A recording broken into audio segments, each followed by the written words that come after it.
രസകരമായ റൈഡ് കലാശിച്ചത് അപകടത്തിന്റെ വക്കിൽ. ചെന്നൈക്കടുത്തുള്ള ഇഞ്ചമ്പാക്കത്തെ ഒരു പാർക്കിൽ ചൊവ്വാഴ്ച രാത്രിയായിരുന്നു സംഭവം. ടോപ്പ് ഗൺ എന്ന റൈഡിംഗ് വെഹിക്കിൾ സാങ്കേതിക തകരാർ മൂലം ആകാശമധ്യേ നിശ്ചലമായതിനെ തുടർന്ന് 36 പേരാണ് അതിൽ കുടുങ്ങിപ്പോയത്.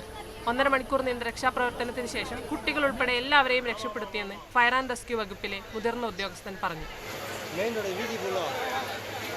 உள்ள வரது எங்களுக்கு கொஞ்சம் சவாலாக தான் இருந்துச்சு. அந்த வழியே எங்களுக்கு கொஞ்சம் சவாலாக தான் இருந்துச்சு. அதெல்லாம் மீறி எங்களுக்கு கொஞ்சம் எங்கள் டீம் சப்போர்ட் பண்ணாங்க. அதை வச்சு உள்ளே வந்துட்டோம். உள்ளே வந்து மேலே போய் பார்த்தா நான் ஒரு 35 பேருக்கு மேலே மாட்டியிருந்தாங்க. எங்களோட உயர் அதிகாரிகள் உத்தரவு அவங்களோட அறிவுரைலாம் கேட்டுக்கிட்டு நாங்கள் ஒவ்வொரு ஆளாக 3 பேராக ரெஸ்க்யூ பண்ணி எல்லாரையும் பத்திரமா വീട്ടിൽ കീഴിൽ കൊണ്ട് വിട്ടിരുന്നു. എന്നാൽ രക്ഷാപ്രവർത്തനം വൈകിയാണ് എത്തിയതെന്ന് റൈഡിൽ അകപ്പെട്ടു പോയ ഒരാൾ പ്രതികരിച്ചു. 6:15 மணிலேருந்து நாங்கள் மேலே இருந்தோம். ஒரு மெஷரும் இந்த சைட்லேருந்து எடுக்கல.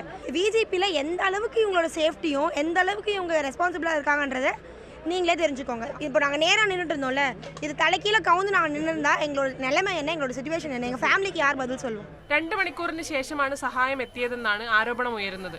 കുടുങ്ങിപ്പോയവരിൽ ഒരാൾ തന്റെ ഇൻസ്റ്റഗ്രാം അക്കൗണ്ടിലൂടെ പോലീസിനെ ബന്ധപ്പെട്ടതായും പറയുന്നു. 16 സ്ത്രീകൾ ഉൾപ്പെടെ 36 പേരെയും 2 സ്കൈ ലിഫ്റ്റുകൾ ഉപയോഗിച്ച് രക്ഷപ്പെടുത്തിയെന്നും അവരെല്ലാം സുരക്ഷിതരാണെന്നും ജില്ലാ ഫയർ ഓഫീസർ ലോകനാഥൻ പറഞ്ഞു. രക്ഷപ്പെടുത്തിയവരിൽ ആർക്കും പരിക്കില്ലെന്നും അവരുടെ ആരോഗ്യസ്ഥിതി പരിശോധിക്കാൻ പാർക്കിൽ ആംബുലൻസ് സൗകര്യം ഒരുക്കിയെന്നും ഉദ്യോഗസ്ഥൻ പറഞ്ഞു.